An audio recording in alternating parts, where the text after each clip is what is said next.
Chapter 6. They sped through the lower ninth and crossed the St. Claude Avenue Bridge. They drove past the bakery where Mom had worked before Cleo was born.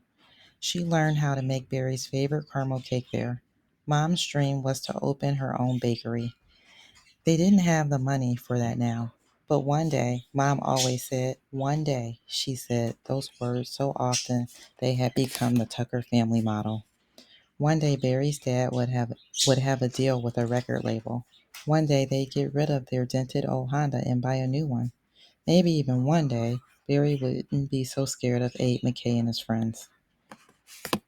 One day they drove a few more blocks, and then Dad pulled up in front of Lightning's, the club where he and his band played most Thursday nights. The owner, Dave Rivett, was one of Dad's closest friends. Barry had known him since before he could walk. "Why are we stopping?" Barry asked. "Dad wants to make sure Uncle Dave is leaving," Mom said. Uncle Dave had spotted their car through the window. He came outside and hustled over to them, his big belly shaking. Uncle Dave had a smile that made you feel like he'd been waiting his whole life to see you. Dad stuck his arm out the window. Uncle Dave shook Dad's hand and blew a kiss to Mom. He peered into the back seat. "Hey there, Barry. Hello there, Princess," he boomed, his words stretched out by his thick drawl. "Grab your bag," Dad said. "We'll make room for you." Uncle Dave peered at the little space between Barry and Cleo and laughed. "You're going to tie me to the roof?" he asked. But Dad's expression was serious. "They're telling everyone to leave, and that means you too." "Someone needs to keep an eye on our city," Uncle Dave said. "I'm keeping the club open for folks to have a place to go." "I don't like it," Dad said. "This place will be fine," Uncle Dave said. "And so will I." Barry could tell that Uncle Dave wasn't changing his mind. Dad grabbed Uncle Dave's hand again. "You take care," Dad said. "And if you change your mind, I'm right here," Uncle Dave said. "I already told some folks. Don't go to the Superdome. Just come to Lightning's. I have my generator and about 1,000,000 hot dogs." "We'll keep that in mind," Dad said. Uncle Dave put his hands on Dad's shoulders. "And I better see you this Thursday for the show." Dad laughed and started up the engine. "Let's hope." "Isn't it a bad idea for him to stay?" Barry asked once they'd driven away. "This neighborhood doesn't usually get flooded," Dad said. "It's a bit higher than the rest of the city. And let's face it, if anyone can keep a hurricane away, it's Dave," Mom said. They sped toward Interstate 10, but the closer they got, the heavier the traffic became. Soon their car was standing still. Barry opened his window and stuck his head out. The line of cars and trucks stretched as far as he could see. The hot and sticky air stunk of car exhaust. Dad clicked on the radio and punched the buttons until he found a traffic report. The news was terrible. Cars were backed up for hundreds of miles on roads leading out of the city.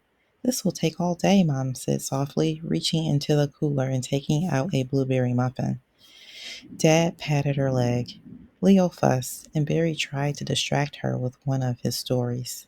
An hour went by, and the car didn't budge. Dad had to turn off the air conditioner so the engine wouldn't overheat.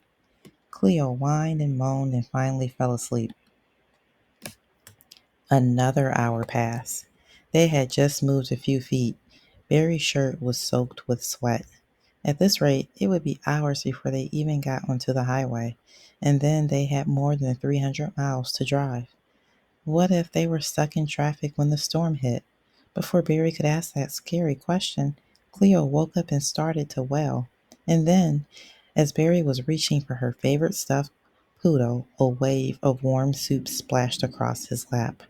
What in the... Except it wasn't soup. Cleo had thrown up.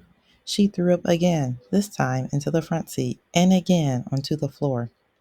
There was a moment of shocked silence, and then Cleo burst into tears. "Wah!" she wailed. The awful smell rose in the car. Barry put his hands over his face, which made Cleo scream more.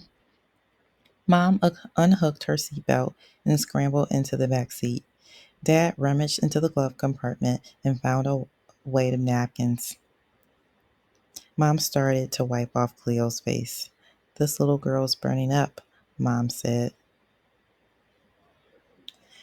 Barry reached over to feel Cleo's forehead. She was boiling. What's wrong? Barry asked, his heart racing. I'm sure she just has a bug, Dad said. She'll be all right. Mom gave Cleo a sip of water. It's okay, baby, she said.